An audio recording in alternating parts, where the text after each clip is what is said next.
اعوذ باللہ من الشیطان الرجیم، بسم اللہ الرحمن الرحیم۔ آڈیو نمبر 122، غزوہ خیبر کے بعد۔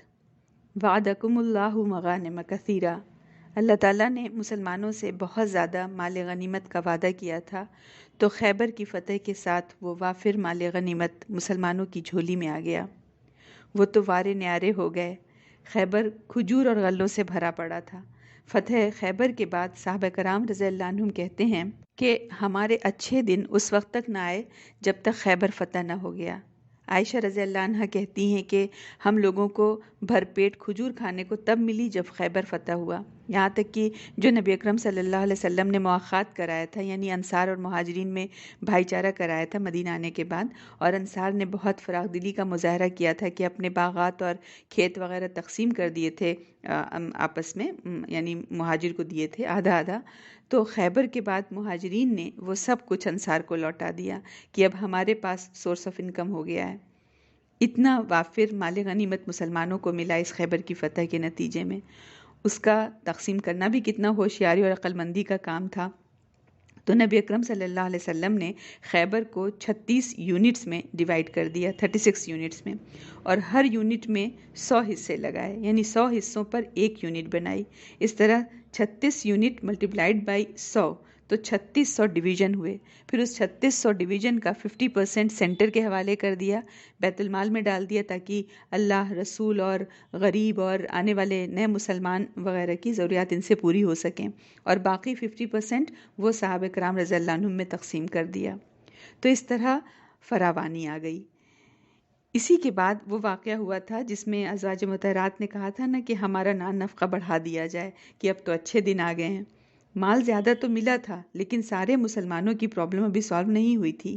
نبی اکرم صلی اللہ علیہ وسلم نے پہلے ہی کہا تھا کہ اچھے دن آئیں یا کچھ بھی آئیں، میں نے اپنے لیے غریبی کو چنا ہے، میں فقیری والی زندگی گزاروں گا، تو تم کو اگر منظور ہو تو ٹھیک، ورنہ میں سامان دے دلا کر تمہیں رخصت کر دوں، کیونکہ مجھے تو رہتی دنیا تک اسوہ بننا ہے، ایگزامپل بننا ہے، ورنہ لوگ کہیں گے کہ ان کو تو کھانے کے لیے اتنا اتنا تھا، تو وہ اللہ اللہ نہیں کریں گے تو کون کرے گا، وہ نہیں رات دن لگائیں گے تو کون لگائے گا، لہٰذا مجھے غریبی والا راستہ اختیار ہی کرنا ہوگا۔ اگر تمہیں امہات المومنین کا درجہ پانا ہے تو اسی طرح رہنا ہوگا۔ یہی وجہ ہے کہ خیبر فتح ہونے کے بعد بھی، تبوک کے بعد بھی، نبی اکرم صلی اللہ علیہ وسلم کے گھر میں کھانا نہیں ہوتا تھا۔ وفات کے وقت بھی ہم جانتے ہیں کہ چراغ کا تیل بھی ادھار مانگ کر آیا تھا۔ گھر میں صرف 7 یا 9 تلواریں تھیں، بس تلواریں۔ دیکھیں، مدینہ آ کر کوئی 4 مہینہ بھی ایسا نبی اکرم صلی اللہ علیہ وسلم کا نہیں گزرا جس میں جنگ نہ ہوئی ہو۔ جب ہم سیرہ خوب اچھے سے پڑھیں اور خوب اچھے سے قرآن پڑھیں، تب ہم کو اللہ بھی خوب اچھے سے سمجھ آئے گا، اور نبی اکرم صلی اللہ علیہ وسلم بھی خوب اچھے سے سمجھ میں آئیں گے۔ اس سے بالکل مختلف جو بس ایسے ہی سرسری طور پر سیرہ اور قرآن کے مطالعے سے ہم نے سمجھا تھا، جو معاشرے نے بچوں کو سمجھایا ہوتا ہے کہ اللہ کون ہے، رسول کون ہے، کیسا ہے، تو ہم سمجھیں کہ سیرہ پڑھنے سے اور قرآن پڑھنے سے بہت مختلف نظر آئے گا۔ اور مجھے لگتا ہے اسی وجہ سے لوگ منع کرتے ہیں کہ ڈائریکٹ قرآن نہ پڑھو، گمراہ ہو جاؤ گے۔ کیوں؟ کیونکہ تم کو وہ لیونگ اللہ نظر آ جائے گا جو تمہیں آرڈر دے رہا ہوگا، آگے بڑھو، ہم تمہارے ساتھ ہیں۔ تو لقد کان لکم فی رسول اللہ اسوۃ حسنہ میں مسواک کی سنت کے ساتھ عدل اور انصاف کی بھی سنت دکھائی دے گی۔ نبی اکرم صلی اللہ علیہ وسلم کی قیادت کیا تھی؟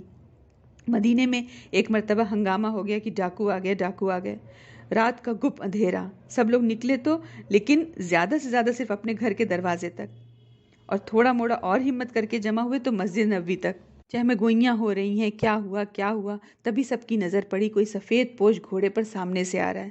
لوگوں نے کہا لگتا ہے یہی ڈاکو ہے۔ جب نزدیک گھوڑا آیا تو پتہ چلا محمد صلی اللہ علیہ وسلم ہے۔ نبی اکرم صلی اللہ علیہ وسلم نے فرمایا، میں تو بحر احمر تک کھدیڑ کر آیا ہوں، کوئی نہیں، جاؤ سو آرام سے۔ یہ تھی قیادت نبی اکرم صلی اللہ علیہ وسلم کی۔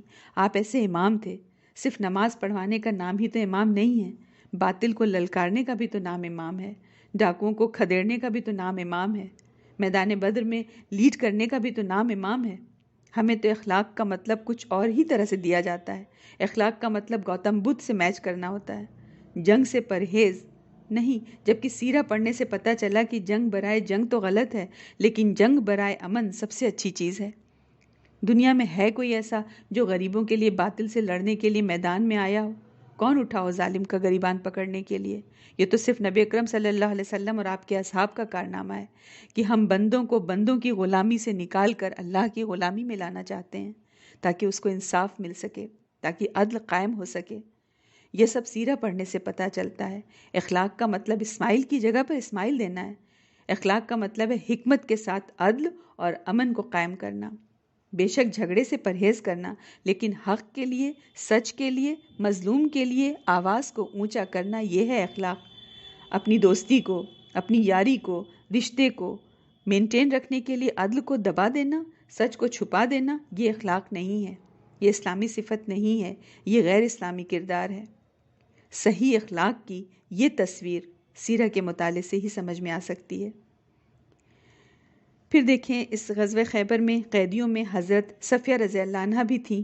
یہ بنو قریظہ اور بنو نذیر کے سردار ہوئی بن اخطب کی بیٹی تھیں، بہت ہی خوبصورت اور بڑی اونچی شان والی تھیں۔ نبی اکرم صلی اللہ علیہ وسلم نے انہیں بلا کر ان پر اسلام پیش کیا، انہوں نے اسلام قبول کر لیا۔ اس پر آپ صلی اللہ علیہ وسلم نے انہیں آزاد کر کے ان سے شادی کر لی اور ان کی آزادی ہی کو مہر قرار دیا۔ والسلام علیکم ورحمۃ اللہ۔